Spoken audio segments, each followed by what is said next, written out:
thing that I want you to look at again is the Energizing Young Voters website, because that's where you can find everything that we talk about today and everything that you may have questions about in the future. Again, for the people who were not here yesterday, what we do has 3 different pages on it, and you can get at it either from this tab or from these 3 icons. I'm going to go to the one for League of Women Voters first, because one of the questions we always get is, how do you get started? There's a lot of other information on here, and actually yesterday one of our interns added the issue agnosticism policy, so you can actually see the wording of it. But if you scroll all the way down to the bottom, there is a how-to. And the very bottom on the left-hand side is making a presentation. How do you do it? Startup. And there is a checklist, and you can just go through it one after the other and feel very confident that you've got a guideline to get you into a school and to get your program up and running or your lesson up and running without a lot of hassle. There are also a whole bunch of things on voting that are useful for league members to hand out if they're doing a voter registration drive, or if they're working in schools. Like the first time voter checklist is something that I take when I'm working in high schools so that kids have it. It can also be found on vote411.org, which is the league's website. Okay, so that is for leagues to pay attention to. But today, like yesterday, we're going to go to the Educators and Community Groups tab. And when we scroll down, yesterday we looked at the lessons that were on the Fighting for the Vote side. Today, what we're looking at is the Fighting for Change side. The first module is called What's Your Issue? And when you click on the plus, there's just a little description of what that is. And then you again can view the video from the last training session, and this one will be on it the next time, probably next week. And you can also view the module. And that is also true of IAM the change, and IAM altogether is not a typo. It's the acronym for Inform, Act, and Monitor, but it talks about how do you actually bring about the change. And again, there's the video and the module. And then this is what we're going to be doing later this week when we learn how to talk across the political divide without, with civility, without animosity, and without the dissension that is so present in today's world. So let's go back, and here we are, Fighting for Change. Module 1 is What's Your Issue? You go to View Module, and this time you'll see that there are 2 tabs. One is high school and college, and the other one is middle school, and you can see the beginning of the word modified. I'm going to show you what is there first. So you have the middle school script, and you have the middle school slides. And then this is a poll that is used during the lesson. So it's there for you if you want to look at it separately, but there's also a link on the slide that will take you directly to it when you're working with the kids. The students from Drew University who did the Spanish version of Fighting for the Vote also created a Spanish version of What's Your Issue? I Am the Change for middle school, because some of them went into Dover, New Jersey's middle school, and that's an almost entirely Hispanic community at this point in time. So they presented it in what they call Spanglish. They did both. The slides for this one are not in Spanish yet, but they will be working on those, and those slides will also be available. But at least if the teacher is working with a totally Spanish-speaking group, the teacher has the Spanish transcript there that they can use. Okay, so the middle school one, the biggest difference, what you will go through today, you will see some of these very same slides, because I'm going to use the high school and college version with you. So you'll see those slides. But when you get to use the materials, those slides in the version you and I are going to use will be grayed out, because you don't need to look at them again.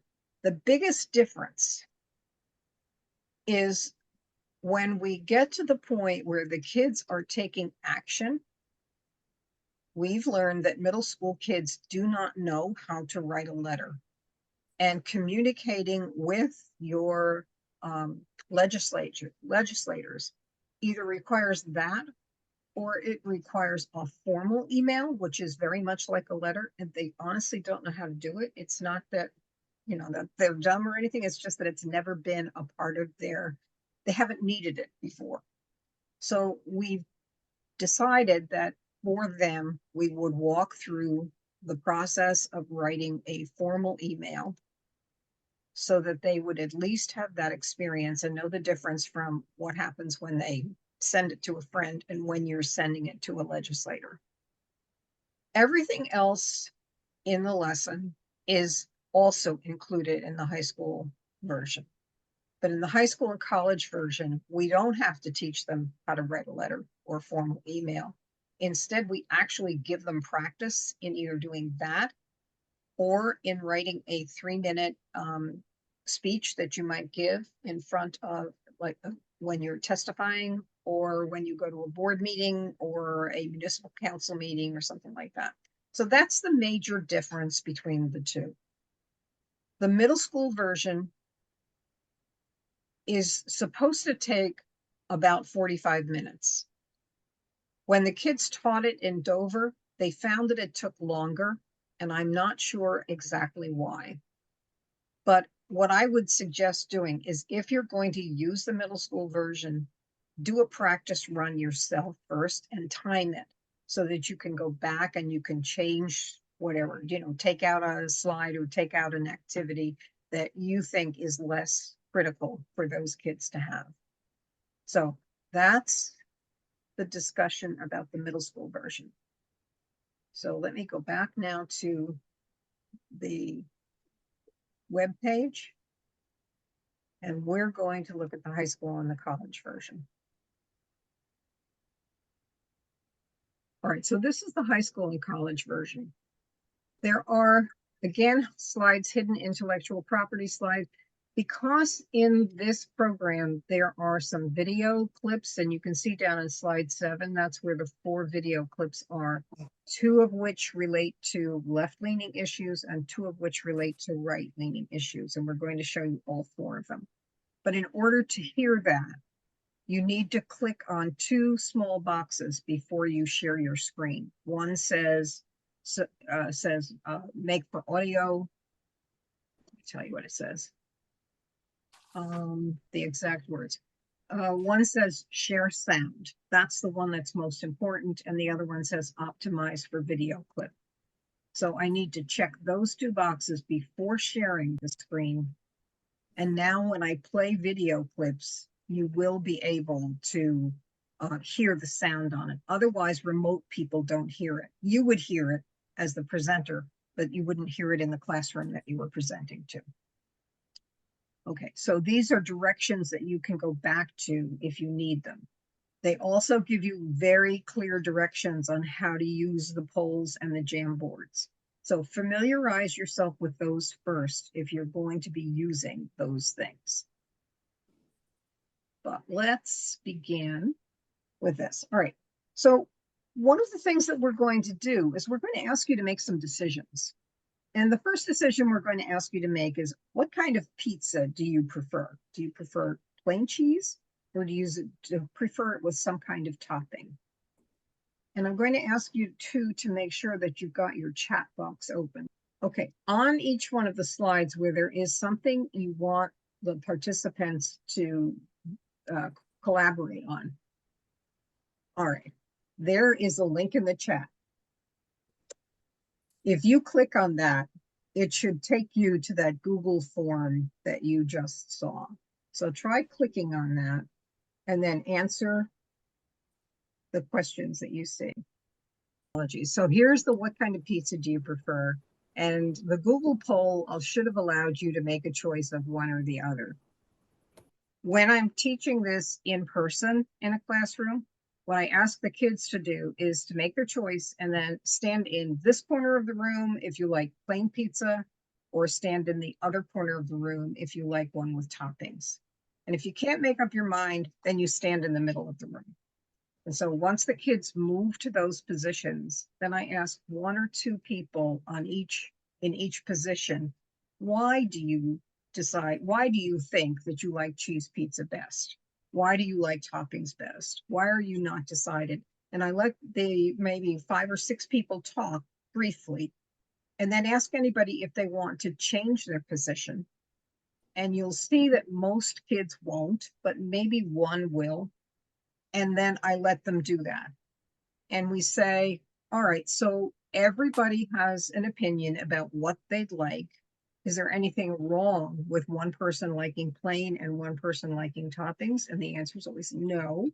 And then the other question is, if somebody changed their mind, is there anything wrong with somebody changing their mind? And the answer, of course, is no. And so that's one experience that they have. We do the same thing then quickly with the second screen. We've got more choices now, but which sport is the most fun to play? Again, there's a Google poll there, but the kids in person will go to the 4 different corners of the classroom. And if you don't think that one of those is the most fun to play, but a different one is, then you can go stand in the middle of the classroom. And again, we'll ask maybe one person from each group to keep it short. And then say to them, again, is there anything wrong with one person preferring volleyball and another one preferring basketball? No. Is there anything wrong with not liking any one of those best and choosing something different? No. Will you change your mind over time about what you like best? Probably. Well, all of those things reflect the kinds of decisions people make about everything in their life. And it is okay to have different points of view. And it is okay to change your mind over time. And that's one of the things that happens in our democracy too, is that ideas change over time. The ideas that you young people have about the way the world should be are very different from what my old people would have been like. And that's just part of the process. That's what democracy is like. All right. So now that you've had that experience, we want you to understand that there are many young people your age who actually are showing leadership. Sometimes it's on a local stage, sometimes it's on a state or a national stage, and there are some people who actually have international experience that really make changes in the world. And leaders do things. That's one of the things that is different. Leaders actually take some kind of an action or an activity in order to try to bring about that change. They're not all the same. They do have different personal qualities. And so what we're going to be trying to look at when we look at these 4 leaders is, what are they doing? What are the actions they're taking that can help to bring about the change they want to see? And then what kind of leadership qualities do they have? So what I'd like to literally ask you to do is to have a piece of paper and a pen available or something to write on so that you can record those things. And I would have made sure, if I'm in a classroom, I will give the kids pads of paper and a pencil. So I'm sure that I have all the materials there that they need to do this with. The other option sometimes is to create like a worksheet so that you can pass that out and the kids have the questions in front of them. But right now, you're going to be asked to watch some videos, to look at what they're doing, and to look at what their personality qualities, what their leadership qualities are. So the first one of these is Greta Thunberg. Greta, your first climate strike was a lonely event a little over a year ago, and in the intervening time you have sparked the interest of millions, literally, of children around the globe demanding action for climate change. What's your message to world leaders today?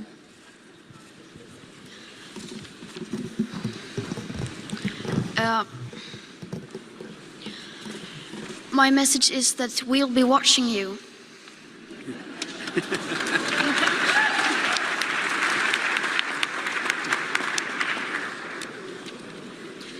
This is all wrong. I shouldn't be up here. I should be back in school on the other side of the ocean. Yet you all come to us young people for hope. How dare you? You have stolen my dreams and my childhood with your empty words, and yet I'm one of the lucky ones. People are suffering, people are dying, entire ecosystems are collapsing. We are in the beginning of a mass extinction, and all you can talk about is money and fairy tales of eternal economic growth. How dare you?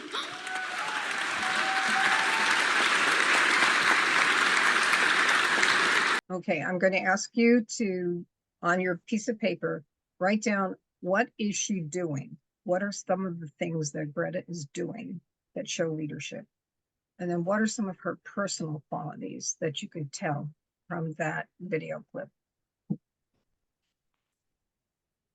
Now, you can see the way these four are listed. There are 2 left-leaning issues at the right and 2 right-leaning issues at the bottom. I'm going to change that. I'm going to put 1 left, 1 right, 1 left, and 1 right. So I'm going to skip down to Kristen Turner now. And I'll ask you to do that. When I look into this crowd, I know who you are. I know who you are because we were once all nearly the same. We were all once a single cell, and to the human perception, identical. But nobody could predict how unique and how valuable we all are now and were as that single cell. Again, look at how far we have come. Yes. From that single cell into the concerned and compassionate people that are here today. Yet I know many of the faces I see here also carry pain. Maybe the pain of your friends and loved ones dehumanizing the preborn because they're just clumps of cells, right? Maybe the pain of a past abortion, wishing you could just go back and hold that child. Or maybe the pain of knowing that you have a brother, a sister, an aunt, an uncle, or even a cousin who has been killed by this violent social institution under the guise of progress. This is not progress. Again, the same thing. What is she doing? And what are some of her personality qualities that allow her to be effective? Her leadership qualities. And then we're going to go on to David Hogg. Same thing. You're looking for what he's doing and what his personality is like. President Trump acknowledged Wednesday that gun deaths are a public health emergency, but he's sent mixed messages on background checks in recent days. Now, some survivors of the February 2018 shooting at Marjorie Stoneman Douglas High School in Florida are introducing their own plan for sweeping gun control legislation. Our Paula Reed spoke with David Hogg, a survivor of the shooting and one of the founders of the March for Our Lives movement. She asked him about the group's proposal. What we're asking for is a gun licensing and registration system with annual licensing fees. What we're asking for is mental health services in our communities to address the 2/3 of gun deaths that are suicides in mainly rural and suburban areas that are never talked about when it comes to gun violence. And making sure that we're able to have a real conversation about making sure that the people that shouldn't have guns in the first place can't get them, and also reducing the overall demand and appeal for weapons and violence in the United States. Okay, same thing. And then the last one is Charlie Kirk.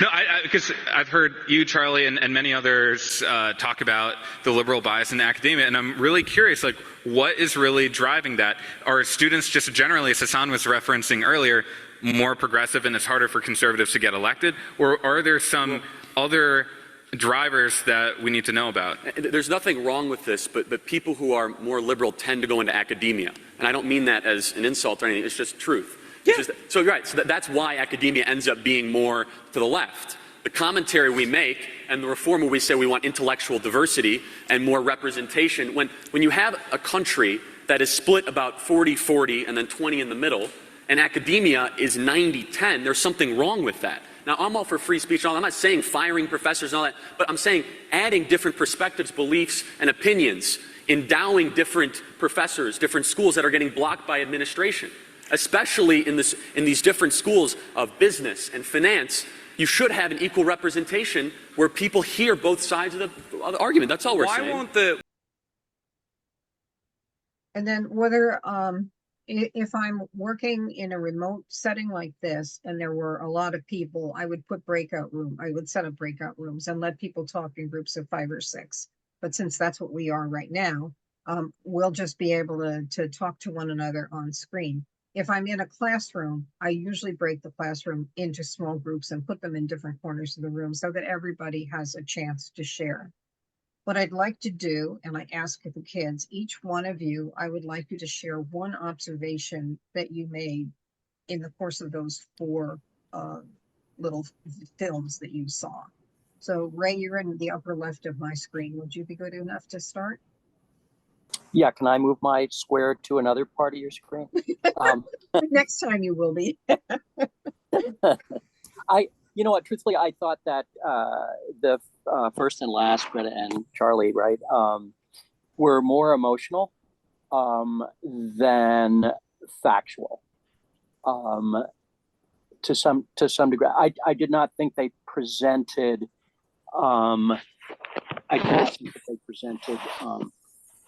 a factual argument, but an emotional argument. Anyway, that was my takeaway. That's a good observation. Sandra, how about you? Well, interesting. I thought Greta was speaking very directly to her audience. There was a lot of you in it, and I did find her to be very emotional. I thought Kristen used her body language with her arm motions a lot. David, I think, he had specific requests for policy change. He listed a number of things that Moving On wanted to see accomplished. I thought he was very effective. And I felt that Charlie was looking for balance. He was emotional, but he was looking for balance when it came, comparing conservative versus liberal versus independent, and then how that translates to a college campus. Thanks. Judith, how about you?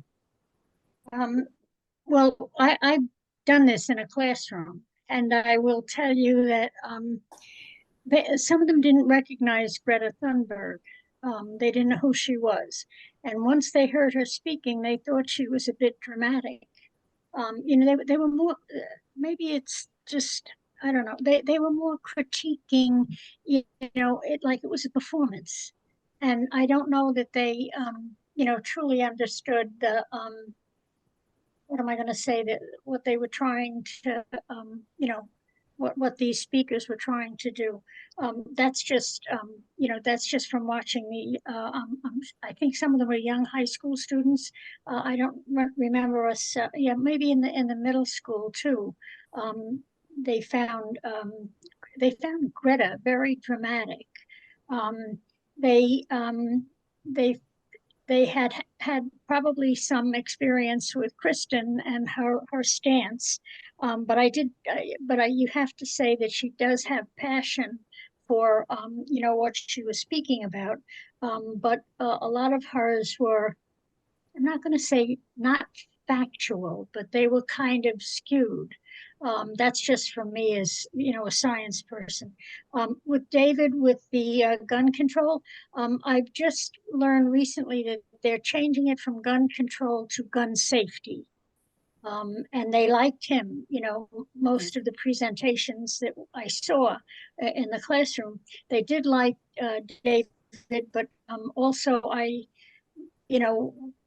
many areas in Northwest Jersey where I am are hunters, and they have gun permits. And, years ago when I worked in a high school in Passaic County, they gave off the first day of hunting season if you brought in a license, and the kids could get off for the day. Interesting to see what kids had guns. But David comes across as a survivor, so there's no doubt, no questioning. He related very well to the kids. He's gotten a little older now, but back then when he made that, that little promo, not promo, I'm sorry, that little video, he was very, you could tell, when we were in the midst of it, back then.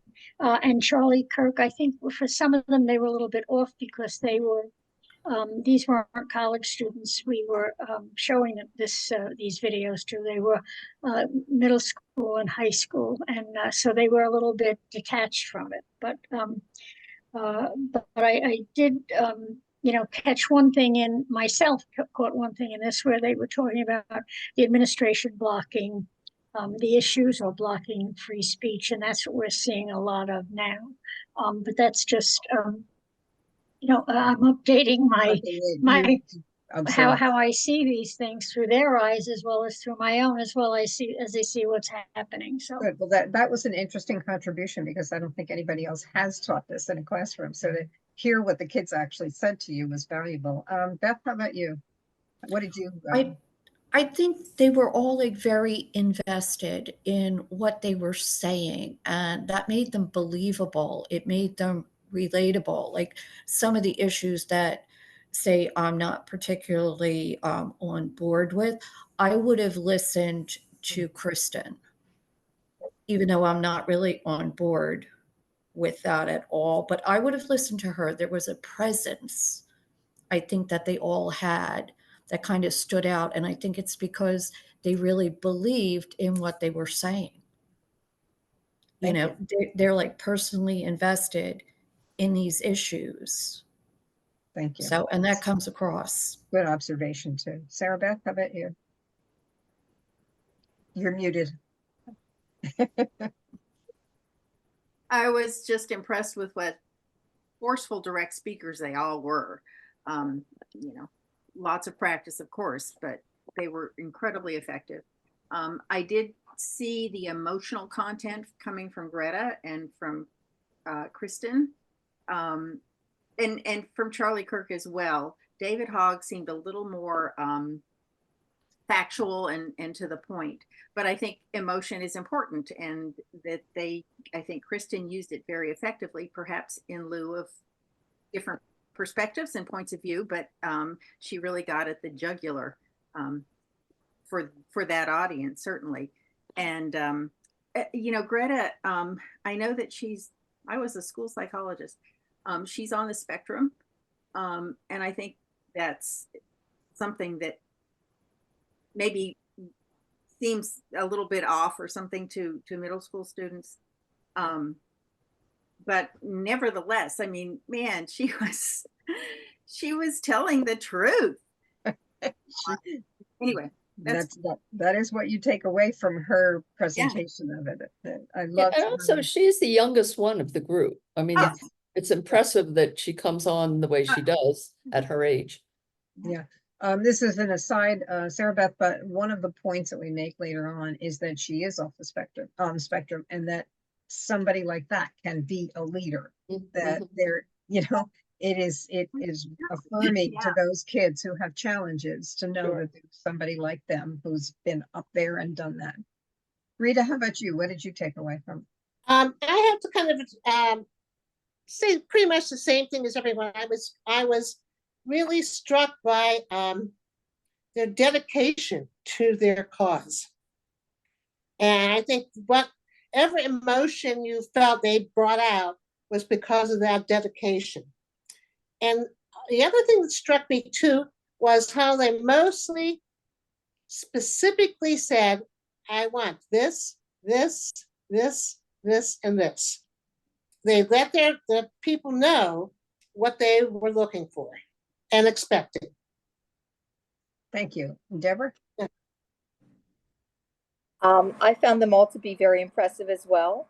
I think they all had passion and had they knew what their goals were in communicating what they wanted to say. I think they all had some kind of emotion that they were connecting with the audience with, especially Kristen. She tried to really connect because I'm sure that's she's run into hostility or some kind of pushback. So connecting the commonality with the audience was important. I thought they used very brief arguments, easy to understand words, a very logical progress through their message. And as Rita said, they were able to list the things that they wanted out of the presentation. So You're yeah, all wonderful students. I said you're all wonderful students, because what has happened is that you have actually picked out the things that people need to be aware of when they really want to make a difference. So leadership, I'm going to go back to the slideshow. Pat, can I just add? Can I Yes. add a story? Sure. I just it popped in my head that probably 60, 62 years ago, my grandmother gave me a book for my birthday. And the next time I saw her, she asked me what I thought, and I told her I didn't really like it. And she said, I don't care if you liked it. Did the author get his idea across to you? And I was thinking, you know, for those little snippets, I liked the way I liked the way they were able to get their ideas across as the author, without anybody necessarily worrying about whether they liked it or agreed with it. And did they make their point? And they did. I'm going to steal your story in the future, Ray. Thank you. That's okay. I think of that often. Every time I read a book that I don't necessarily like, I think back to my grandmother. Right. And that is what leadership really is you've got to be able to get your point across to other people if you're going to make a difference, if you're going to be a really powerful leader. But not everybody wants to be that. The one thing that I think nobody mentioned in the course of this, and it probably wouldn't have come up, is that all of those people were single issue people. If David Hogg had tried to also be Black Lives Matter and LGBTQ issues and pro-life and academic freedom and all of those things, he probably would have been very ineffective in the gun control or gun safety arena. And the same thing is true for the others. So one of the things we want to try to do today is to narrow down the things that we care about. Now, there are a lot of things that are worth caring about: jobs, justice, healthcare, the environment, immigration, education, war, and you could go on, I'm sure, with plenty of others. Just pick up the newspaper any day. But if you want to be effective at making some kind of change, you can care about all of those things. But if you're going to make a difference, you're going to have to focus on the one thing that you are willing to spend time and effort in trying to make a change. And like I said, it doesn't mean that you don't care about the others, and you can help out in some small way. But if you're going to exercise some kind of leadership, you're going to have to focus. So let's talk about it. Is there a cause that you would march for? And I'm going to hope that this works now. This is the Jamboard. It looks just like the whiteboard that Ray brought up for us before. And if you look down the left-hand side, you'll see that there are a number of icons. There's a pen, an eraser, a pointer, a sticky note. You can add an image to the screen. You can make a circle. You can put in a text box, and then you can just use a laser pointer. So what I'm going to ask all of you to do is to think about, out of all the things you care for, if you had to choose just one, what would it be? And then I'm going to give you the link to this, and you should be able to go here, click on the sticky note, and a sticky note will come up that you can actually write on. So the thing that I would say is civics education, because that's mine. And I can change the color, whatever. And then it gets stuck to the board. And then you can delete things. All right, so I'm going to go back to the slideshow, copy that link. I'm going to put it into the chat. Now, if you click on that, it should bring you to that slide that I just was showing you. All right, so I can see that almost everybody is on this page. So go over to the left and click on the sticky note yourself. At the sticky note. Okay, at any rate, what happens when you're with a class is that you see that there are a whole bunch of issues that people come up with, but what you've got to help people understand is that you can only do one thing well. There we go. I see things in the chat now that are coming up. So this activity kind of forces that thinking. Mhm. Okay. Go ahead. Pat, Yes. I'm sorry to interrupt. But the reason I'm interrupting is that for our annual meeting in June, we had a speaker come, Sam Daly Harris, about making democracy work. And he wrote a book and I can't remember the author. Debbie, can you remember maybe? But anyway, that was his premise, is that you can only really focus on one thing. You have to find your why and then go from there. Good. You're going to hear that. You're going to have to find your why again, too. Good. All of us are saying the same thing. All right. And so the next thing is a poll. And the question in the poll is, and I'm going to ask you to do this in the chat instead of trying to do it on the Google form. So let me just read the things. There are 3 choices that you can make. Can leaders exist if nobody follows them? And one choice is yes, and one choice is no, and the third one is maybe. So I'm going to stop sharing, and in the chat, just write what your answer to that is. Can leaders be leaders if nobody follows them? Okay, we have 1 yes and a bunch of maybes. Judith, why did you say yes? Well, I'm kind of like Maya Angelou, you know. I do believe that you know, that there is power in what you do as a person, and it's you know, how you make people feel.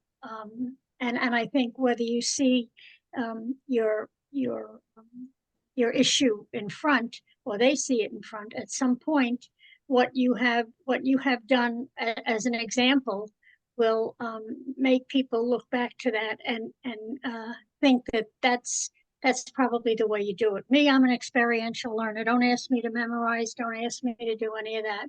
But I mean, I'm experiential. So if I experience it, then I feel that I can address the issue. And I always used to tell my kids, if there's a problem, you got to be smart like me, and you got to be able to solve it. Boys, don't use your fists. So. Okay, Ray, you said no. So give us the other end of the spectrum. I used to use this when I taught history, and I would always say no, because you can't be a general without an army. Okay, I would have had an advisor at college who would have said no too. In fact, he challenged me once when I was talking about leadership. He said, you can't be a leader, not, you know, unless people follow you. That's implicit in the term leadership. But there are a whole bunch of you who said maybe. So let's have 1 or 2 people contribute why the maybe. Who wants to be brave and go first? I was thinking about from the perspective of someone who thinks very deeply about things and maybe writes well about issues, and thinking historically. Nothing comes to mind, but I know that there are people who have over the course of generations and decades, through their writing and their deep thinking, even though they didn't get a band together to rah, rah, rah, or write letters to their senators or whatever, they were so dedicated to a philosophy or a way of thinking that it transcended the ages and, you know, the fluff of having people waving banners and so forth. But the force of their ideas was sustained over time. So people That- who them yeah. agree with them, whatever, but they're out there. Kind of goes back to Ray's story from before, where, does the idea do something to you? Yeah, that's a connection. How about somebody who said maybe or in the middle, who wasn't thinking about somebody who was a writer who might have influenced? I just think that just to hear something and get it put away for you to think about is the beginning of leadership, because you're making someone think about any one particular issue, whether they thought about it or not before. Okay, That's great. good. This is one of those other situations where in a physical classroom, I will often have kids go in one corner and another, and then in the middle. And in this instance, when I say if anybody wants to change positions, there are always people who change their position just from having listened to what other people say. And so I will then say to the kids, well, what lesson can we learn from that? Is it okay to change your position? Do we need to think that we've got to stick to something with, our all guns loaded, or is it okay to change your mind? And the answer, they start walking away with, yeah, we can be much more flexible thinkers than we thought we could be in the past. I would not suggest using my thought. Can you be a general without an army? Because that was a conversation roadblock. Yes. They then thought my position. Oh yeah, he's right. So I didn't get much discussion after that. Yeah, it's much better if you can pull those things out of the kids in the classroom instead. Yeah. All right. Well, if you're a maybe, then certainly you could change. It wouldn't be much of a challenge. Well, even if you're a yes or a no, I mean, I have had kids move from one corner to the other instead of from one corner to the middle or from the middle to a corner. But it gives you the sense of the fact that you can be open to people's ideas and that you can allow them to influence you. And there's nothing wrong with that, as long as you're making the decision thoughtfully. And by listening to others, you're helping to make decisions thoughtfully. So this is kind of the wrap-up slide. So leaders, we all agree, are really only part of the picture. In order to have someone who is an effective leader, who else is needed? And I will often ask the kids for the word, and they'll come up with something like supporters. Okay, so when people care about an issue, how can they get involved in making a change? So they can do something dramatic, like leading a protest, or they can do something very mild, like Greta did with her family initially, and that was just discuss the news around their dining room table. But there are many, many other things as well that we can do as citizens if we want to get involved in making a change. So I'm going to hope that this works again. I'm going to put the link in the chat. Okay, can you see that? If you click on that, let's meet at the Jamboard. All right, and it's the same thing. When you care about an issue, what can you do? So take a sticky note and write down what you think individuals can do to make a difference, to be supportive of an issue. That's a good one. We've got a whole bunch of League of Women Voters on here now. Come on. There's one that should come right smack center of the picture. I'm going to go back through. When we do this in class with kids, I have the actual small sticky note pads that I give out, and the kids take one of those sticky notes, write it on there, and then if this is projected on a whiteboard, they can actually walk up and they put their sticky notes like right on top of one of the X's. And then I can move them so that things are grouped together, like you saw me do on the Jamboard before. And they'll come up with all different kinds of things. Many of them, because they're young, will have to do with social media of some kind. Like I'll make a TikTok or I'll share something on Instagram or whatever. But the one that I was expecting this group to come up with was to vote about an issue to make a difference. But there are all kinds of things that we can do. So where do we start?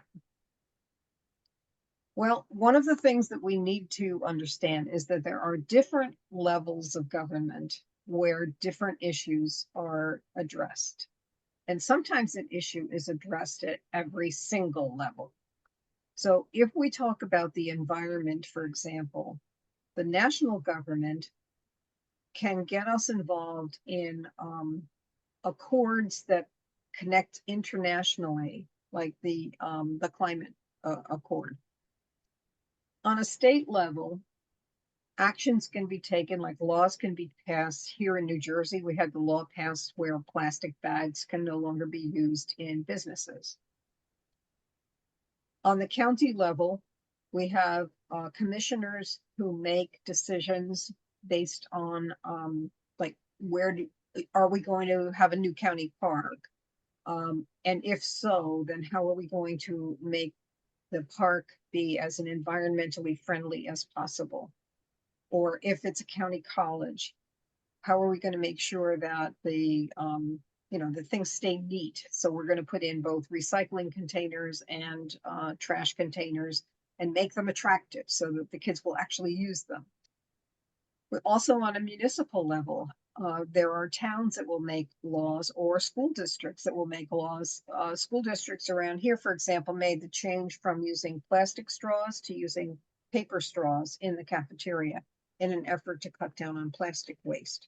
So when you've got an issue that you care about, you need to start thinking about what level of government can make the kind of change that I want to see. Maybe my change is really big and it's going to have to be at the national. When we work with kids, we encourage them to really think carefully and try to find something on the municipal or the school district level where they can see that they've had an impact if they try to make some kind of a change, whatever their issue might be. And if not, then we can work up to the state and the county. So just to refresh their memories about who's at the different levels of government, at the national level, we're talking about Washington, D.C. now. The executive is the president and the vice president. That's the executive branch and all the people that they appoint to different agencies. We also have the Senate and the House of Representatives. And those are people who come from our states and go to Washington to represent us. At the state level, we have different representatives. We have a governor who's like the president, so it's like the executive, and a lieutenant governor in New Jersey. Not every state has a lieutenant governor. We have a Senate and we have an assembly. And those are not the same senators and assembly people that go to Washington. There is a state senator that's elected from each one of the districts in the state. And there are 2 assembly people who go to Trenton to make state level decisions. At the city or town level, there is usually a city or town council or board, and there is a mayor. And sometimes you get to elect the mayor, but sometimes the board elects the mayor. At the county level, there are people known as commissioners. Usually that's the name for them, who make decisions about county level issues like county jails, the county clerk who keeps records for the county, the county colleges and the county parks and all of those kinds of things are in their purview. And then there's the school board level, and the members of the school board are generally elected by the public in that particular community. And usually that board elects its president, so that we don't directly elect the president of the board. But those are the people, those people that are listed under each one of those levels of government. Those are the people that we want to try to influence if we're going to try to make a change about your issue. All right, so who are those people? There is a website called Common Cause. And if you put in your email address, your street address, don't pay attention to what's on the top there. But if the kids have their phones, I actually have, and not every school allows it, but when they allow them, I say, all right, this is legitimate. Take out your phone, ignore where they're asking you for their email address, and just put your full address in at the bottom. I'm going to put mine in, and if you've got your phone with you, you can actually do this yourself to find your own representatives. But Common Cause has every single representative, federal, state, local, listed. So you can see that the president and the vice president, Cory Booker happens to be my senator. Menendez, who has recently resigned, is my U.S. senator as well. So there will be a new person appointed there. And then Frank Pallone is my assembly person in the federal government. Then we go to Phil Murphy, Tahisha Way. Sean Golden is county. There's more county people. So I can find the actual names of those people who are my representatives. And if you go to if you click on the link that says information, you can see that you can get the information so that you can contact that person. There's an email address and there's also a phone number.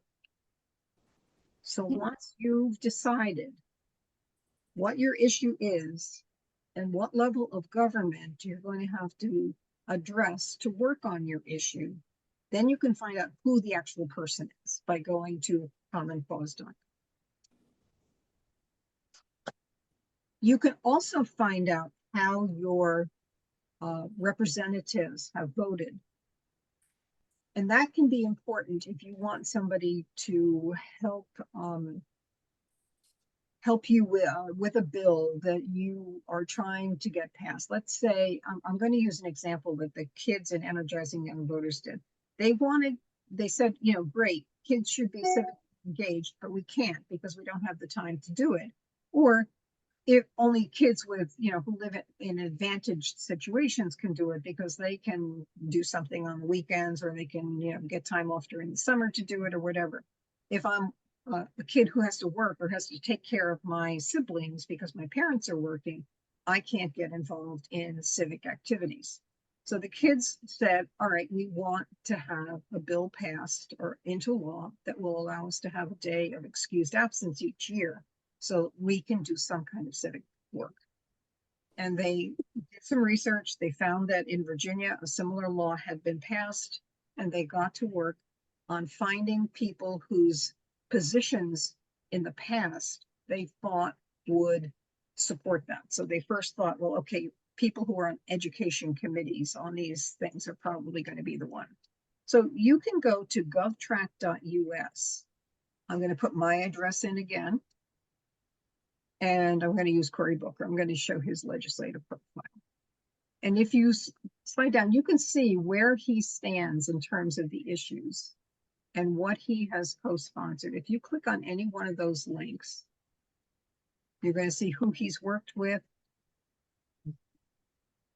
And the other thing that you can do is go to Legiscan. And you don't need to pay anything for this. It's free. But you can register for free. And then for your state, so Sarah Beth, I'm going to put in New Jersey just because that's where I am. But when you put in legiscan.com / and then your state, you can find a way to search for all bills. So you can use the bill number or you can do the full text. So one of the things our kids are working on right now is they want to have a month like Hindu Heritage Month. So I'm going to put that text in there, hit search, and up come the bills that are currently being considered. Right? Once you know that, then you can find out who's the support for that. All right, this one was, it doesn't even show. All right, here are the sponsors for the bills. So you get to know who the people are who are making the kinds of decisions that you want them to make for you. So those are two really valuable resources for you.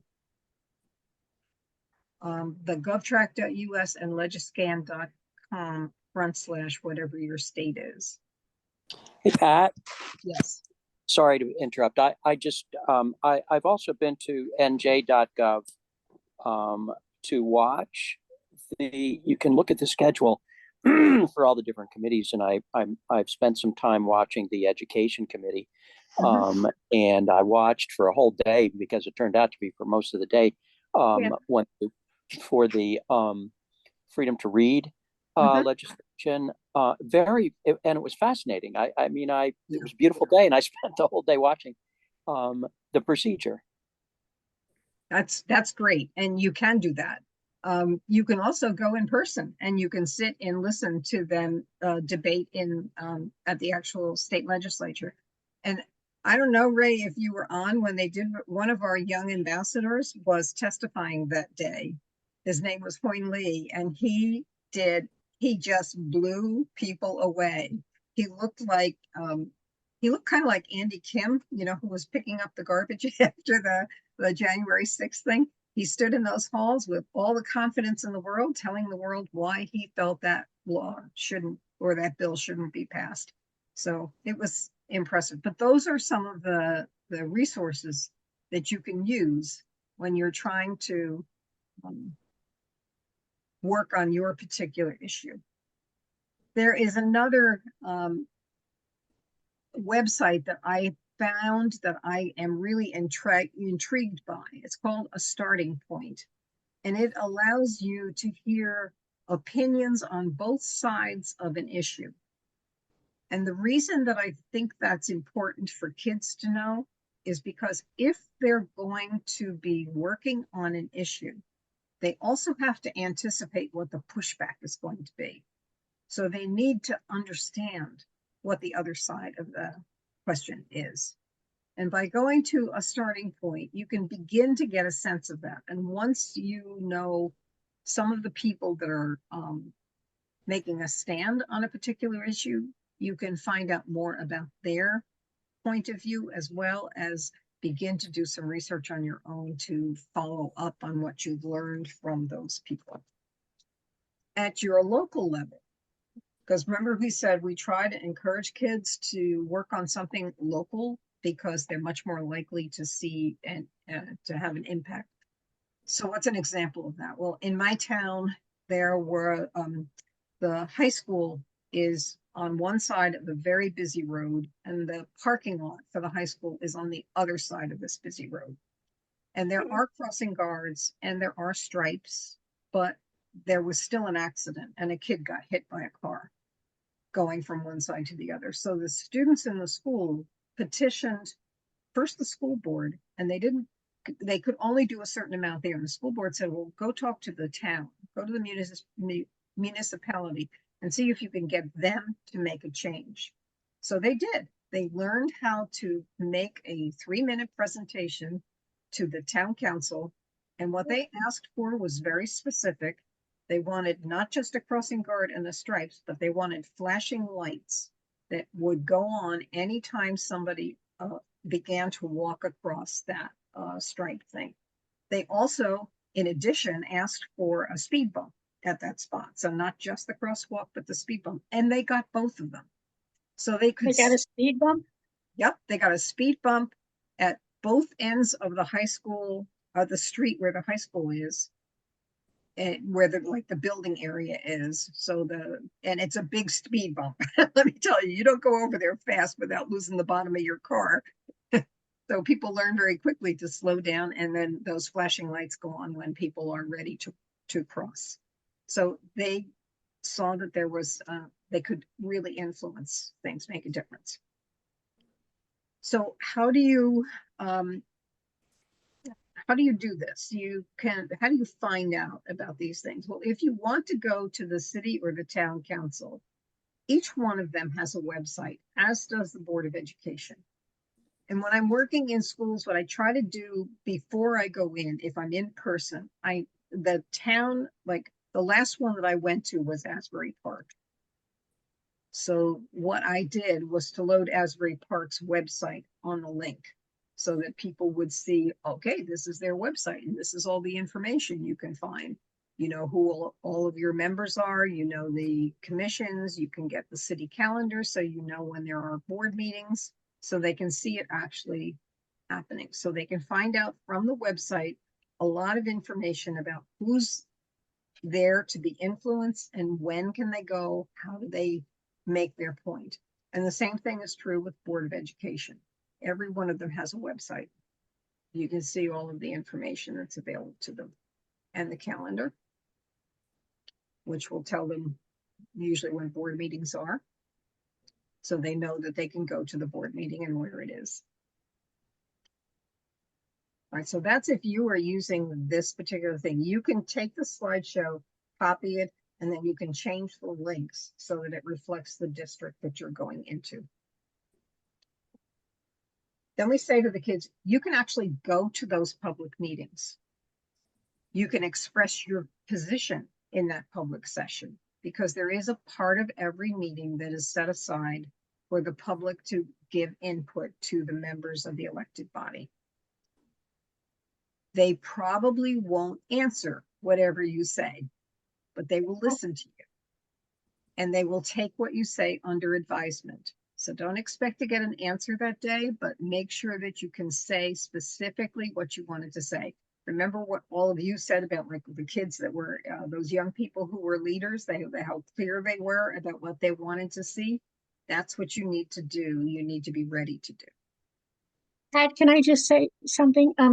Those people those young people that we saw as leaders, the one thing I noticed about each and every one of them was that they had prepared speeches.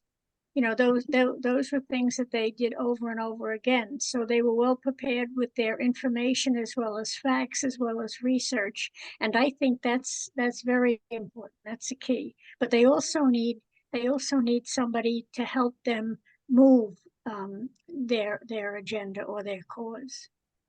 Right. They need those people who are supporters, and the supporters don't need to be people like under them. It can be a senator, a state senator, or a mayor, or somebody like that. Now, they also need to know that if they can't get there to see what's going on in person, most meetings are virtual now. Yeah. And if they can't see it virtually, there are always minutes that they can read afterwards. And this is something that I think is pretty important. And Ray, you can correct me if I'm wrong, but when I was on a board of education, there was always something that we called a work session. Sometimes it was before the actual meeting, sometimes it was a different night. Yeah. And because we were under the sunshine law rule, we had to advertise those meetings, and people could come and sit and listen. They couldn't speak to us, but they could sit there and listen to our conversation among the board members. And they could then, if you're a person who wants to make an impact and wants to make that statement at the public meeting, once you've heard the thinking that the people who are going to be making the decision have expressed, you can better address the specific things that they might, you might want them to know. So going to work sessions, I found, was a valuable way to gain more information that made my position stronger. Ray, is that still the case? I know you're on the board up in Newton. Yes and no. I know where I where I work, Vernon, they have work sessions. In Newton, we operate as a board of the whole, which means we have both of our meetings are essentially work sessions. And I mean, the initial public period is agenda items only, and then a second public portion is anything you want to talk about. And often that session is about what we discussed at the table. Okay, good. Yeah. So in that case, if you just went to the regular meeting, you would hear the same kinds of things. When I was on a board, we had a committee structure too, and it was much more difficult, I felt, for the public to really know what was going on behind the scenes. So I like the fact that you were board of a whole as a whole. Okay, but at any rate, what the kids need to know is that there are times when they can get information. They just can't talk at that particular meeting, but they can use the information. But one of the, I'm sorry, one of the cool things in New Jersey, school boards, now it's a mandate that we have a young person, you know, high school student pretty much, but a young person that's also sits on the board, sits at the table with us. Not a voting member, but an opinion expresser. Yes. Yes. I think that was a remarkably forward-looking move when, kids are the ones who are the beneficiaries of the decisions that are made by a Board of Education. So it seems to me they should have a say. And I don't know if all of you are aware of it, but New Jersey, in Newark, New Jersey, which is a large urban area, and it has had about a 5% turnout rate for Board of Education elections, just changed the law, and they will now allow 16 and 17-year-olds to vote in the Board of Education election.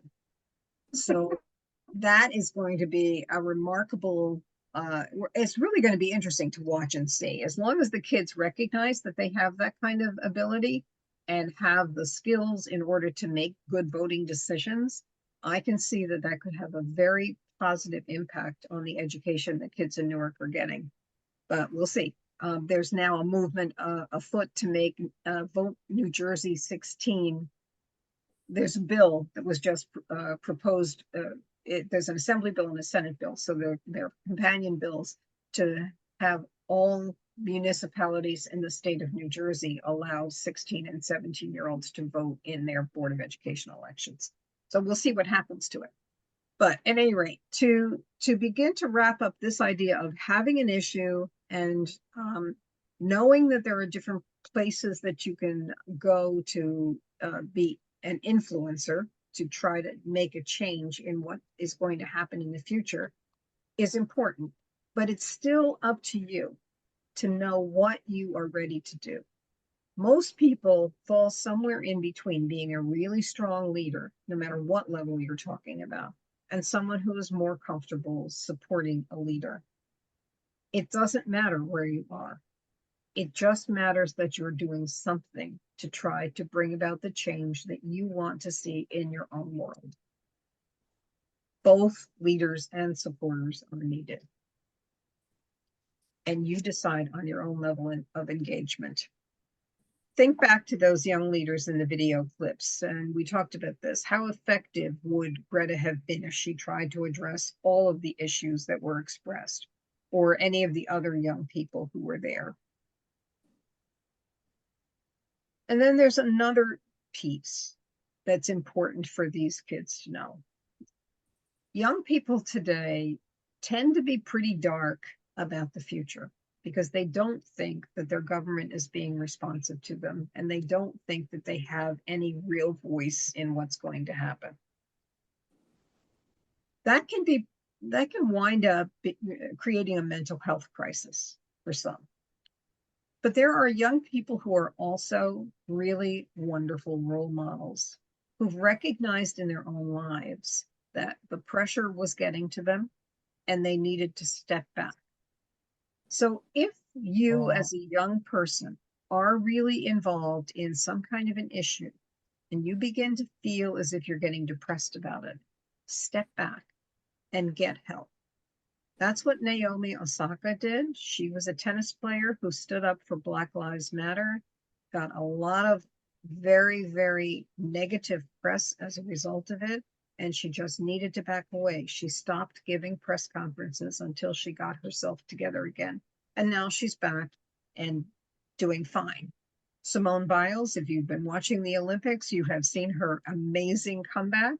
But in the Olympics in Tokyo, she needed to drop out. She had worked for years and years and years to get to that point. But the Olympics Commission had required her to stop her medication for ADHD. And as a result, her sense of herself in her body, it's called the twisties, but her sense of where her body is in space was affected.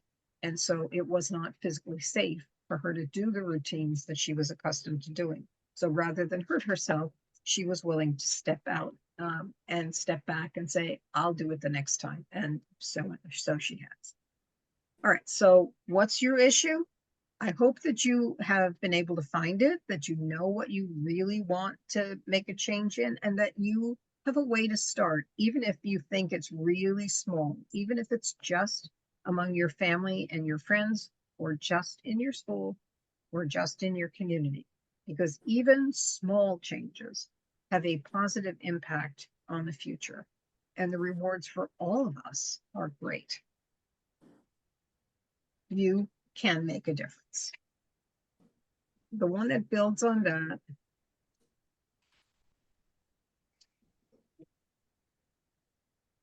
is I am the change.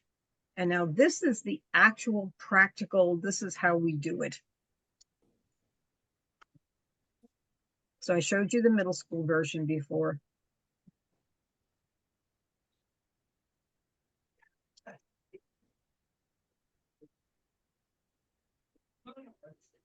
And this is the high school version. Now, when you look at the film strip, you'll see this time that I have hidden several of the slides, and you'll probably see that they're pretty much, you've seen them before. So this is the slide that we would actually begin with. And if you've hidden them ahead of time, that is the first slide that you'll see. This is where we would begin if we had already gone through the what's your issue and you're doing the high school version. So this is the question. So how do you do this? How do you exercise your power and your knowledge to change in society, either whether you're going to be a leader or a supporter? Civic action is defined as all of the things that people do to bring about social and political change.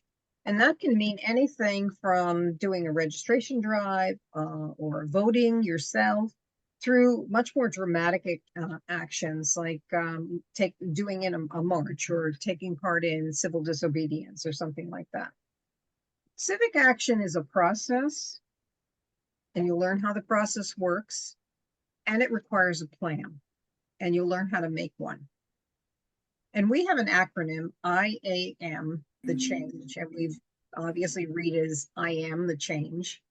The I stands for inform, the A for act, and the M for monitor. All right, so let's talk about the I first, the inform. Obviously, it's really, really important to always get the most reliable and the most accurate information that you can about whatever it is that your issue is. Bias isn't always bad, and there's an article linked there, because we need to know not just what we think, but what other people think as well about our issue, if we're going to be able to defend it. So first, inform yourself, get the facts and figures from reliable sources, and then, just like those young people did, state the problem as clearly as you can possibly do it. What is it that you want to see? Learn as much as you can about each one of those solutions, and make the solution something that is observable. And then try to get others to join with you, or find somebody who's already working on the issue and join them. So how do you find issues? How do you find out what is accurate and what is not accurate? This chart comes from an organization known as Ad Fontes Media. It is a 501c3, so they are in the education business. They are not proselytizing. They are trying very hard to make sure that good decisions are being made about what the reliability is of a source and what way it leans. And to do that, they have teams of 3 people that are hired to look at 10 different pieces from a particular source. Now, that might be a newspaper, or it might be a podcast, or it might be a TV show, or any other communications media. Those 3 people get 10 different sources, and they each have to read them or watch them or whatever it is, and make a decision about how reliable it is. So they need to figure out where from top to bottom on this chart it would fall, and how biased it is, or how right. And then all 3 of those people, so somebody who's a very right-leaning person, somebody who's left, and somebody who's center, have to agree that all 10 of those things are true. And all 10 of those things fall at this particular spot on the chart. So when you, and there's also a search engine that I'll tell you about in a second so that you can find what the source that you're looking for. The other thing I'll tell you is that this organization updates this chart monthly, and they're always adding new pieces of new sources that they investigated. There is a film clip that that I have available to you that you can use if you want to see what the process is actually like. And they actually have lessons that they will provide to you so you can teach kids how to do what their teams do. And then once those decisions are made, then the source is placed on the chart.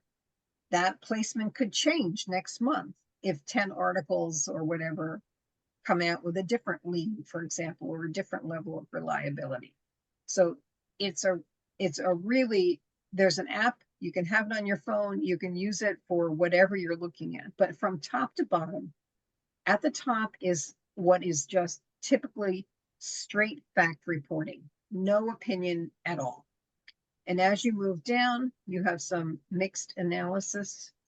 As you move down further, you might have a much wider variation in reliability, much more opinion as you move on down. Sometimes you actually get down to the bottom where there is actually misleading or inaccurate information that is often used in that particular source. And then there, the center line is the actual centrist position, and anything to the left of that is increasingly left-leaning, and anything to the right of that is increasingly right-leaning. Sarah Beth, you have your hand raised. What's the question? Yes, I just wanted to state that I participated in a webinar put on by the News Literacy Project a few months ago, which is they do, you know, they have journalists, local journalists talking about what the issues are and trying to keep up to date with presenting the news in what is it, news deserts and so on. They really objected to this media bias chart. Oh, really? And, yes, and I'm, again, this was a few months ago, and I'm not sure that I'm stating their position very accurately here, but they thought that it, and it also may depend on how thoroughly you use this process here that you're describing. I mean, really getting into it and analyzing things. But their sense was that when people tend to rely on this, it diminishes the role of journalism to do the best they can at thoroughly researching issues. It discounts the integrity of some journalists because it leads people to believe, yeah, well, that's left wing or that's right wing or something like that. So that was sort of their main point. And again, I could research this more thoroughly. I just did want to state it. So that's all. Yeah, I'm glad that you did. I get, while you were speaking, my mind was rolling, and what I'm thinking is, if I am an independent journalist, I can see why I might object to having an organization say what my work is, you know, where my work falls. Yeah, and I get that. So I think that has to be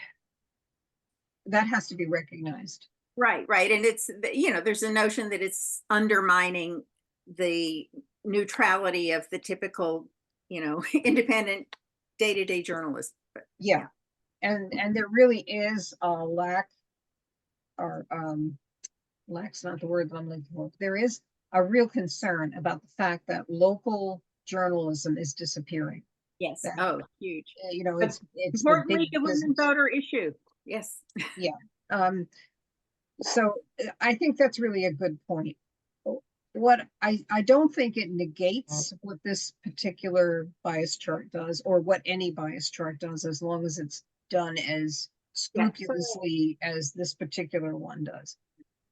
Because I think it's very helpful for a number of reasons to know whether the sources that we're using are changing the way we're viewing the world, or if we have an opinion and we know, for example, let me go on to the next slide.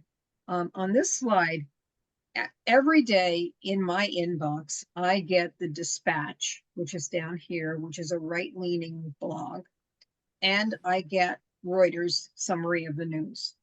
So those are the two things that are influencing my thinking all the time. But let's say that wasn't what it was. Let's say I just read the Wall Street Journal and the Boston Herald or the Rasmussen reports.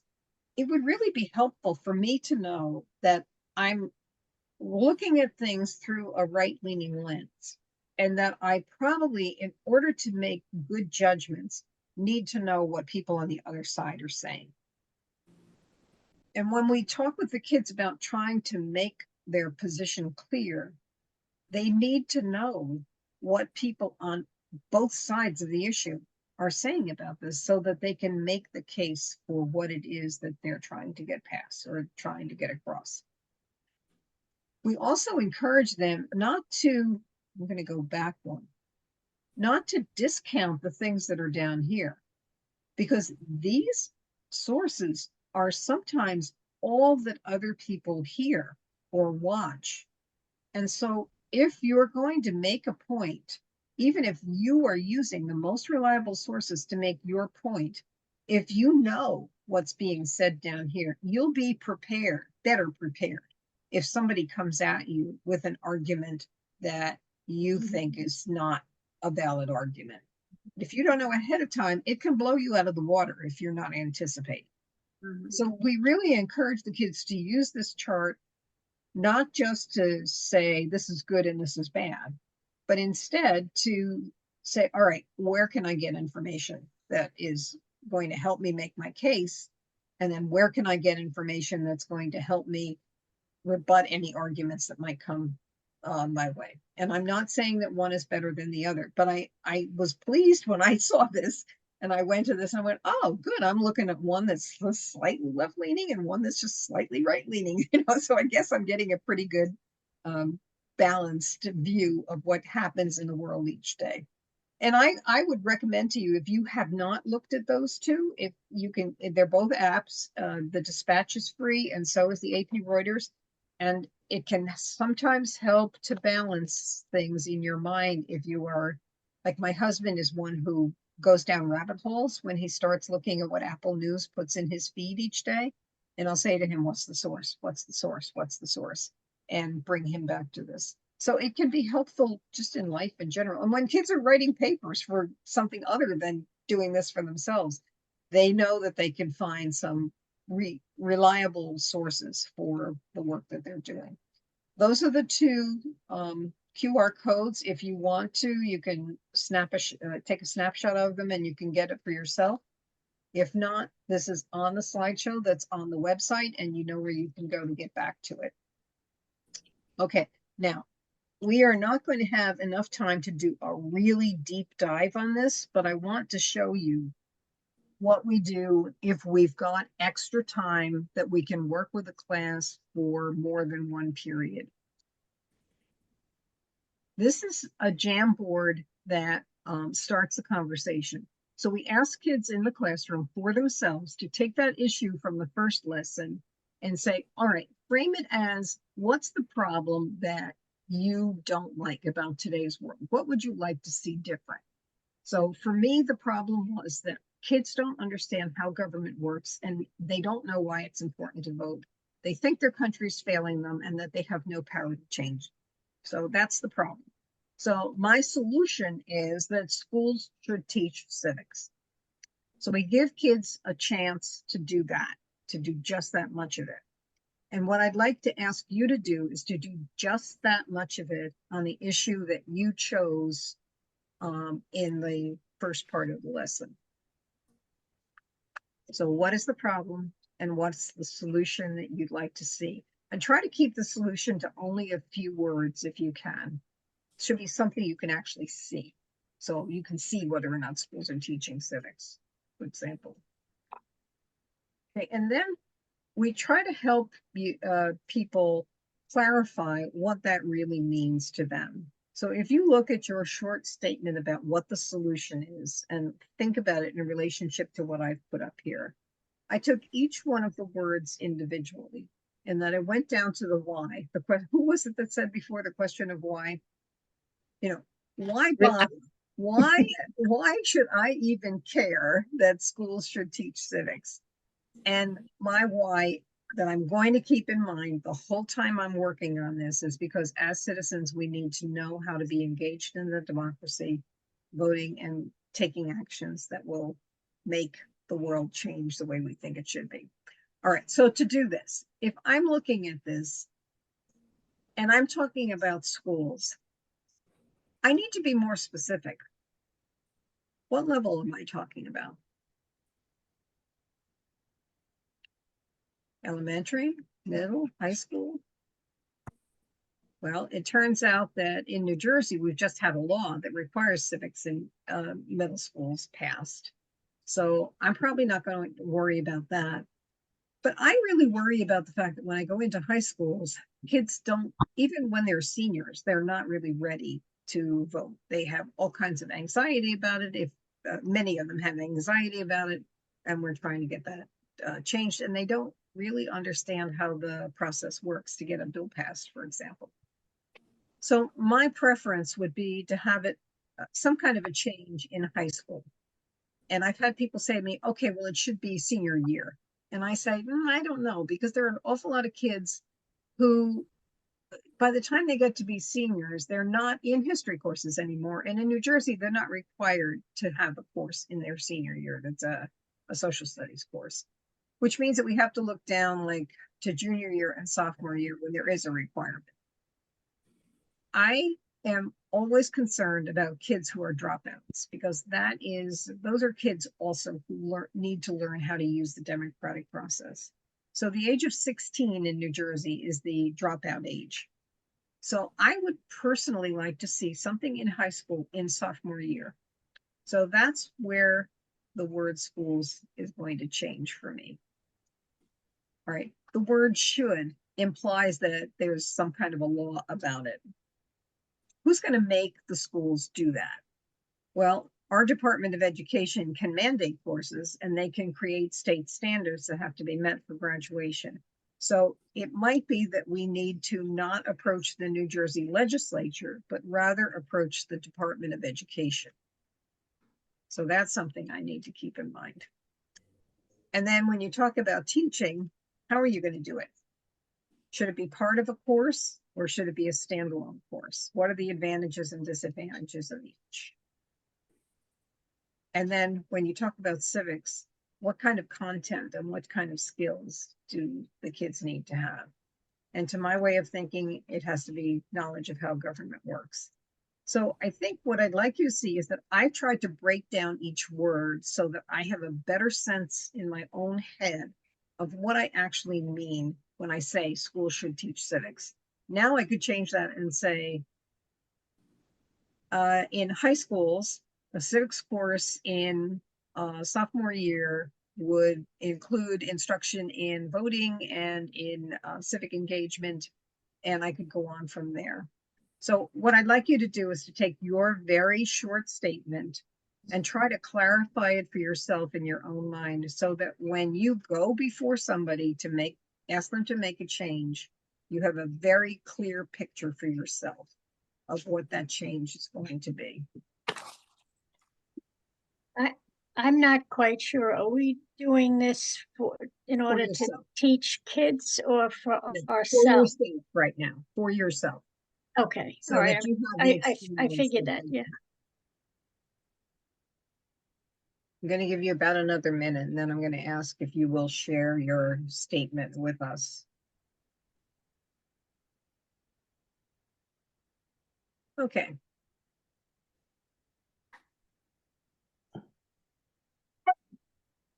All right, Rita, are you willing to share what you've come up with so far? And please know that nobody is expected to have this perfect. There's no way No, that you will ever hardly perfect.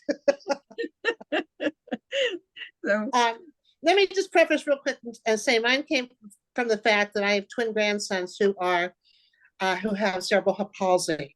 All right, they're doing fine. There's a lot of good things going on with them. Okay, however, mine was I would like to have the state to fund and open more disciplinary schools for multiply handicapped students so they can experience a smaller school setting. thank you. Beth, how about you? How did you? You're muted. Well, I go back to the mental health issues, and I always find it so disheartening because statistics have shown that, we talk about anxiety and what creates it in civics, et cetera, et cetera. But and knowledge is power. Having said that, I'm just gonna just make a suggestion that when you say that you want to teach civics in school, we're going to need more teachers. We're going to need more teachers who are better prepared to teach about government. And then we're going to have to get the courses introduced into the curriculum, and it's going to have to be approved by the Department of Education. And I find that the same thing with anything else that I've ever suggested. We have so many kids in school I worked in a high school where we had one death every year for 7 years. And shooting, guns, hanging, all those kind of things. And I find that when I went back to statistics, 22% of the kids between the ages of 9 and 17 have a serious mental health issue that includes ADD, ADHD. And when we talk about kids with physical handicaps or whatever, they have a comorbidity of depression and anxiety. We try and give them medications, and we try to put them in school, and we try to teach them. So it's very, to me anyway, it's very disheartening. And I know we've worked on it in all different angles and whatever, developing 504 plans for them. The schools just can't answer all those. Okay, I'm going to introduce you. I interrupt you for a second though. I get totally what you're saying, but I'm off on a tangent. Sorry. If you're going to try to make a change, try to put into a few words exactly what just one thing you would like to see different. I would like to see students have more access to mental health facilities, either in school-based or school-linked clinics. Okay, that's what you want to write down, just that. So capture that for yourself and put that down on the paper. We've tried it, I know, sorry. Okay, but write it down. That's what we're going to work with. Okay. Beth? Oh, mine was a larger scale because it was women's health care and pro-choice. And the only way to do that is a constitutional amendment because it's up to the states individually. So that's what I had put on the sticky board, and that's all I have. So I don't know how to do that. All right, but you would like to see a constitutional amendment passed.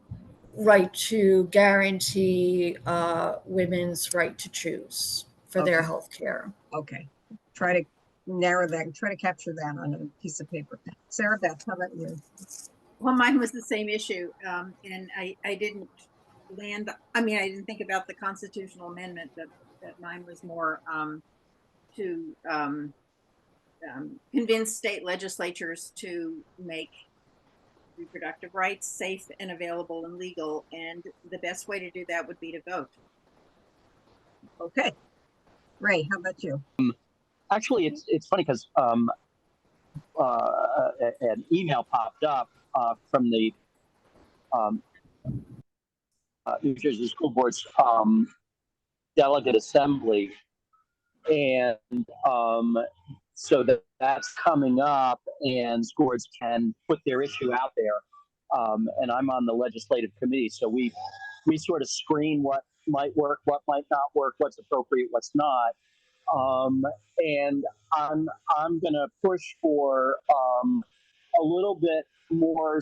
I'd like to see the suggestion that school board elections are nonpartisan have a little more teeth through New Jersey school boards, so that our school board elections are truly nonpartisan.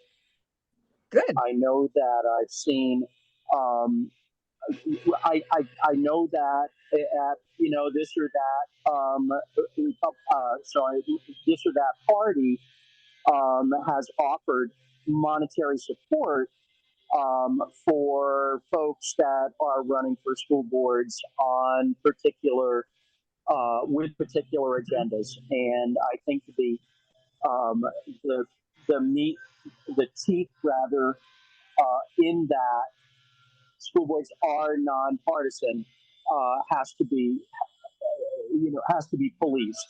In most cases, it's we can suggest it, but we really can't do anything about it. And I think we can because we all have to report where our contributions are coming from. And I think the way to put more teeth in is that you cannot have contributions from any political party. I think So that's yeah. I didn't know. I don't know if I stated that very well, but that's where I'm going. Well, I think when we get to the next part, I think you would need to be a little bit more focused on it. But I think the end of what you said is really what you're looking for. You're looking for some kind of legislation or something like that that will require school board candidates to not accept donations from partisan organizations. Is that a more succinct way of saying it? Good. Okay. So, a fair synopsis, yes. Okay, good. So you've each gotten to the point where you can pretty clearly state the thing that you want to see. And that's what you're going to communicate to whatever level of government needs to hear it. Now, if you're trying to address the national government, it's going to be a whole lot harder than if it's something you're trying to do on a state level or on a local level. But it's still doable. You can still make a difference by starting to make your voice heard, because the more legislators hear the same message, the more likely the message is to get through. So the next part of the activity talks, and I'm going to kind of rush my way through this because we're getting close to the end. The next part of the activity has kids choose, do you want to write a letter? Do you want to write an email? Do you want to make a phone call? Or do you want to actually testify? And once that decision is made, then they're set to work on beginning to draft whatever it is they're going to use. Now, I'm going to show you the video that one of our college students made to talk to kids about how do you write a letter that's going to be impactful. So give me a second while I get to that. This is on the take action part.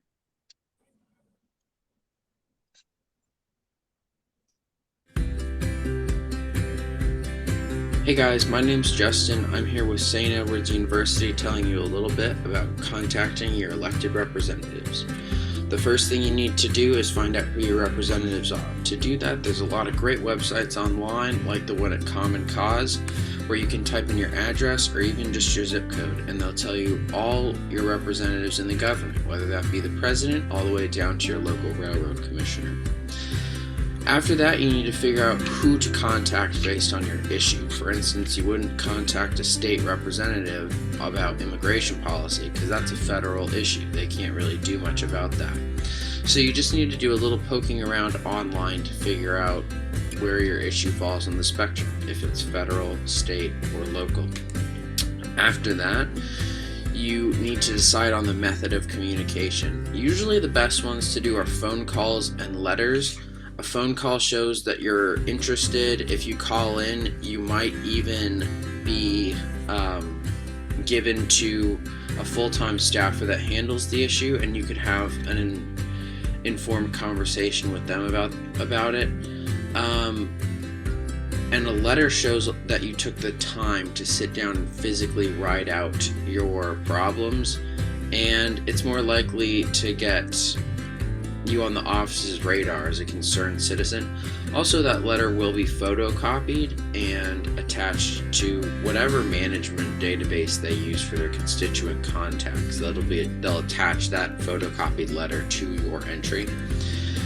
And then finally, before you go ahead and send it in, I recommend that you look it over and make sure that what you're writing is clear, intelligent, and concise. You don't really want to send anything in that's jumbled or not put together, because it just won't look good, and it's a bad way to start off a relationship with that government office. So on that note, good luck contacting your government representatives, and remember, that's the best way to influence change. Gotta love him. Yeah. All right. So the next step then that we want you to do is, you've made the choice, I hope. Phone call, letter, you're going to testify in place, in person, or what are you going to do? In any case, you're going to begin to draft the beginning of that communication. And I have the kids do this too. And I tell them it is not going to be perfect. And we just want you to start getting things down on paper so that you can start the process. And once I'm going to ask you to do that, and I'll give you about 3 minutes to do it. And then once we're done with that, the kids connect, they work with one another, and they help to refine what's down there so that the message is clearer. But I'm going to give you 3 minutes now. It's 3:17. So at 3:20, I'm going to stop you. And in those 3 minutes, I hope you get the beginning of your first communication to get this goal accomplished, done. Okay, finish whatever the sentence was that you just started writing.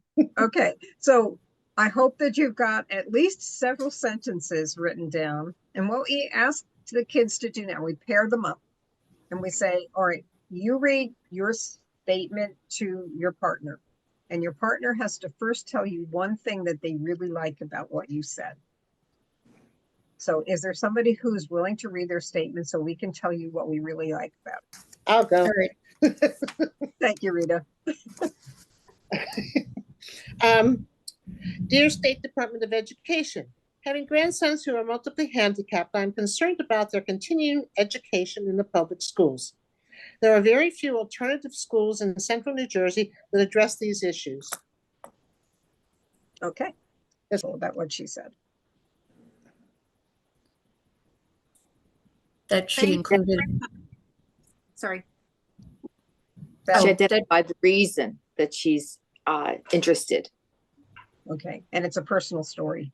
That was the first thing that jumped to my mind was good start, Rita. It's a personal story. And so they know that this is going to be impactful on you. So anybody else want to read their the couple of lines, and we can give you some feedback on the positive part of it?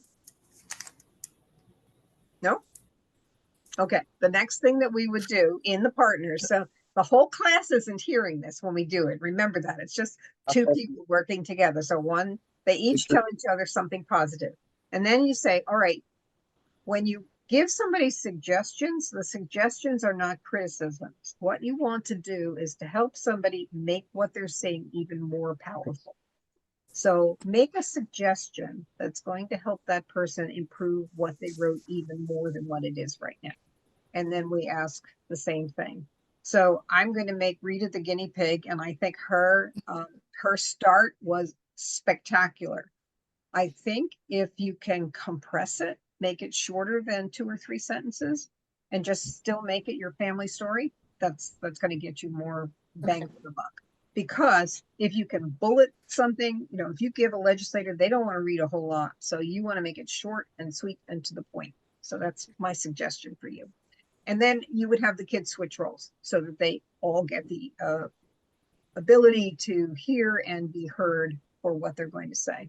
I want to give you just a quick view of what the other slide is. Well, this was the ACT part. And then the next step after acting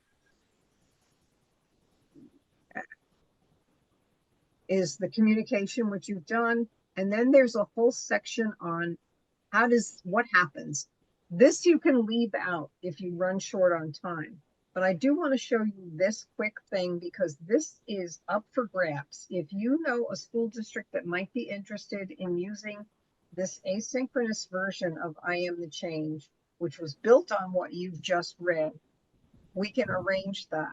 The person who developed this is a company that's looking to pilot it to see what would happen. But welcome to this digital learning experience presented by Legal. To the part about a bill.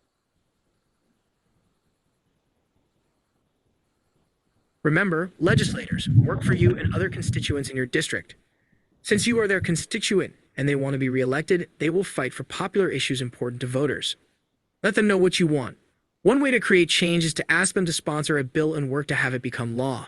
You can make suggestions to help them craft the bill so the language in the bill does what you want it to do. All right, and then I'm going to go up to... Remember, you can influence the outcome by staying vocal. You need to make sure you communicate. Contact your representative to sponsor your bill. Your legislator will research the issue and come back with an answer. If the representative disagrees, then you go back to the drawing board to do more research and try a different approach. If the legislator agrees with your proposal, the two of you move forward. The legislator agrees with your proposal. Now what? Your legislator will now find sponsors for the bill. A committee is assigned to your bill and it goes up for debate. During all of this, you stay vocal and encouraging. Prepare testimony. Provide questions. Write letters to news editors. Attend hearings. Wear buttons, stickers, and t-shirts. You get the idea. So, the bill makes it out of committee. Now what? When the committee has approved or amended the bill, it goes back to the Senate or General Assembly for the second reading. After this, it is up to the Senate President or Assembly Speaker to schedule a debate and vote on the bill. Yeah. Then a vote is taken. All right, and it goes Bills on, at the federal and state level have to be... It goes on from there, and it walks the kids through the whole process of having a bill passed, whether it's at the federal level or at the state level. So that, like I said, that's available for anybody who might want to try it out in a classroom setting. What's the name of it again? Was the identifier? It is it's IAM the Change. It's this lesson, but that was developed as a synchronous and asynchronous lesson by Connect for Education, which generally does college level courses, but they wanted to try this one out and see how it worked. So, okay, we are close to closing. Any last minute questions or comments? Any other conversations or questions? I just love how we're going through this process.